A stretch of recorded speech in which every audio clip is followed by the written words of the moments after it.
These are two of my favorite springtime bass fishing lures. Let's get into it. So the first lure I want to talk about is the chatterbait.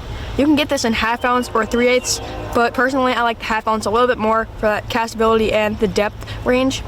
I'm using green pumpkin this time of year because the lakes are usually super clear in the southern Minnesota, and it really assembles the natural like bluegill profile, as well as just being really natural because of the clear water. So some of my trailers that I like on the chatterbait are the Gambler Komodo in this like golden shiner color. That's really nice, as well as the Juggle Minnow from 6th Sense right there. And when it comes to trailers, I usually like to really match the color up on these lures. Where I like to fish this is probably where there's a lot of grass, if not rocks, just any type of structure with this jig. And you're gonna cast it up there, steady retrieve, okay? And you're gonna occasionally speed it up, stop, and keep it going. That is when you usually get the bite. Or you can go and chop it. Those will trigger bites as well. So that is why I choose the chatterbait in spring. My second lure for springtime bass is the swim jig. This right here is the Berkley swim jig. I'm pretty sure it's in 3/8 in bluegill color, with the Strike King Rage Bug in watermelon red.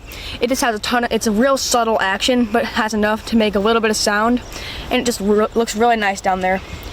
The reason I like to throw this is if the chatterbait bite is not going, perhaps, because it's a little too aggressive at times. You throw this down there, you do Alabama shake, you just occasionally stop, and that will trigger those fish to hit.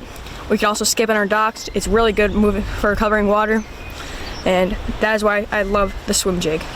We've talked about the lures that I use. Let's talk about the rods now.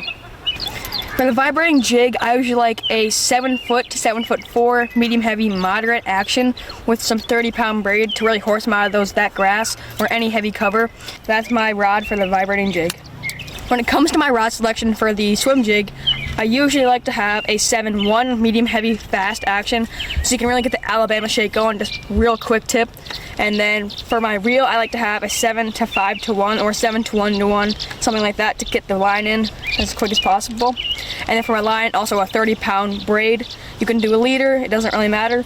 But yeah, that's my swim jig rod. Be sure to go try these lures out on your nearest lake, river, or pond. Have a great day.